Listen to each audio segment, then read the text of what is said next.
In her time of greatest need, he and David both had come to her aid and saved her from that horrible monster. That was something she would not soon forget.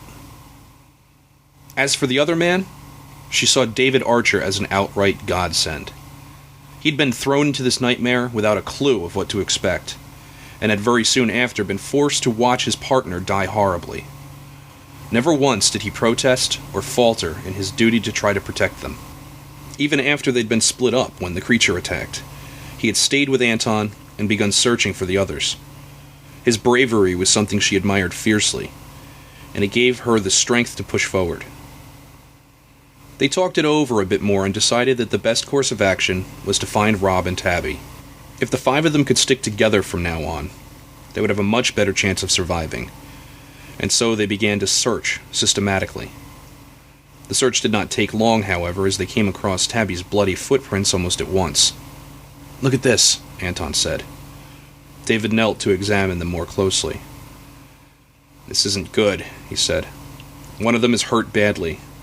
From the shape and size of the footprints, I'd say it's the woman." "Tabby," Anton reminded him. "Well, you know what's really weird? Tabby isn't wearing any shoes." The trio followed the diminishing footprints into the stairwell, David in the lead with his gun drawn and held at waist height. As soon as they entered the room, he gave them the signal to stay behind him. "Tabby," he said in a loud but calm voice, "I know you're there. It's safe to come out now.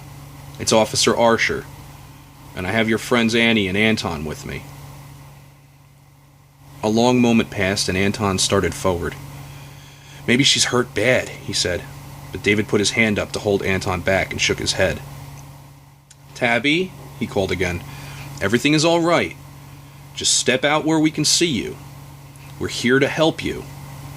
Another long pause, and then suddenly Tabby lunged into the open. She was brandishing the iron rod, and the look in her eyes was feral. She was naked and covered in blood, but otherwise looked unhurt. "What the?"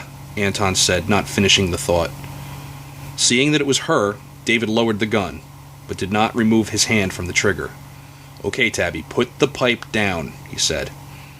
Her eyes darted from one face to another. She made no move to drop the rod. "Tabby, please, put down your weapon. We're not here to hurt you." "Tabby, it's us," Annie said. The look in the other woman's eyes frightened her. It was the look of a cornered animal. David began to walk toward her, gun lowered and his hand outstretched. "Good. Good," he said in a low voice. "Just give me the pipe." Suddenly she lunged forward, swinging the rod in a vicious arc that connected with David's elbow. Crying out in pain, he dropped his gun. It hit the ground and went off with a whip crack that made Anton throw himself to the ground. "You're not gonna get me, you fucking bastard!" Tabby screamed at the wounded cop, hissing and spitting like a cat. "I won't let you!" David dove for the gun with his good arm, snatching it up and trained it on the crazed woman. She brandished the rod at him evilly. It was a strange sight. A woman completely nude, splattered with blood, and waving an iron rod like a monkey with a stick.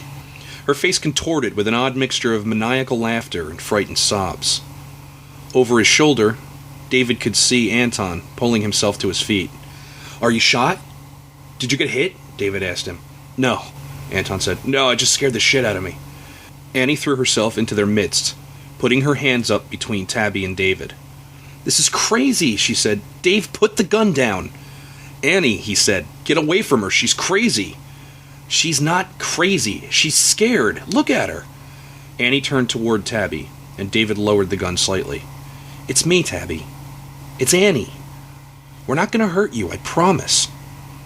Tabby looked at her for a long moment, eyes uncomprehending, then suddenly lowered the rod to her side. "That's right," Annie said. "We're not going to hurt you." "Can you say my name, Tabby?" "Annie?" Tabby asked with the voice of a child. "That's right. That's good. It's going to be okay now." "Annie, it killed him. It killed him, and it's going to kill me," she said. Annie's heart lurched. It killed him? She must mean Rob. She didn't let it show on her face. Instead, she said, "I know, but you're okay now. We're going to make sure it doesn't do that. Tabby ran forward, letting the rod fall to the floor with a clatter, and threw herself into Annie, hugging her and crying, almost knocking her to the floor. Annie cradled her with one good arm and held her there, running her hand through the woman's hair like a child. "Shh. I'm here." David shook his head in disbelief and lowered his gun completely. He rubbed his elbow where she'd hit him. It wasn't broken, but he was going to have one hell of a bruise. "She's shivering like mad," Annie said over her shoulder to the men. "Why is she naked?" Anton asked. "I have no idea. Does it really matter? We can't leave her like this." "There are warm blankets back in the copter," David said. "We can grab a med kit while we're there, too. I'll take Anton with me. You stay here with her." "Aren't you the one who said we should stick together?" Anton asked David. "She's not fit to move on just yet," Annie told him. "You go on ahead. We'll be fine. The helicopter's right outside." "But if that thing comes," he started. "If that thing comes, we have the axe," Annie insisted. "She's right, man," David said. "Tabby's in shock. We need to warm her up. We'll just go and come back." Anton nodded his agreement. "Okay," he said, "but I still don't like it." "I'm not asking you to," David told him. "I don't like it either. I just need you to help me out here, okay?" "Annie's hurt. We shouldn't leave her alone," he deliberated. "Go, Anton," Annie said, beaming at him. His concern for her made her like him that much more. "We need some girl time." Finally, Anton looked primed to go. David gave him a curt nod, and they turned back to Annie. "You be careful," he said. "You too." Then the boys were running again.